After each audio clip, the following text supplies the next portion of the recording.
Welcome. In front of me is an iPhone 13 mini, and today I will show you how to connect a gamepad to your phone. Now, if you're right now scratching your head thinking, why would I do that? A quick response to it is for instance, cloud gaming and just mobile gaming.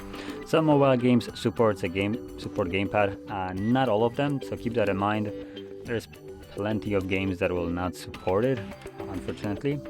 But as an example, things like cloud gaming, so Google Stadia, GeForce Now, support gamepad without any kind of problem, even though iPhones themselves don't really have any benefit like on the home screen or anything like that from gamepad. But anyway, let's jump straight to it.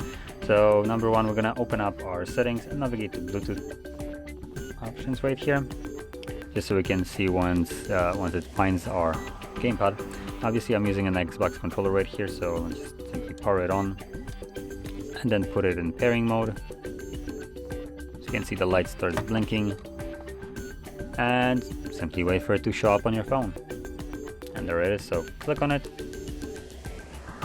Once it connects, the light, there we go, stops blinking, and it is right now connected. So from here, you can simply launch any kind of game that supports a gamepad. You don't have to do any kind of extra steps. It will just automatically detect it and start working with it fine without any kind of problem.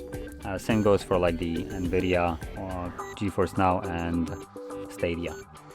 But like I mentioned, apart from that, as you can see, it doesn't really look like the phone has almost any functionality from a gamepad. As you can see, I can't really leave. The only thing I can do is take a screenshot somehow, which I'm not exactly sure how.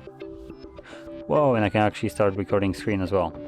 But I honestly have no clue what it's not just a single key that you need to press, it's basically multiple ones. So yeah, it's a little bit difficult to use. So anyway, that is how you connect your gamepad, and if you found this very helpful, don't forget to hit like, subscribe, and thanks for watching.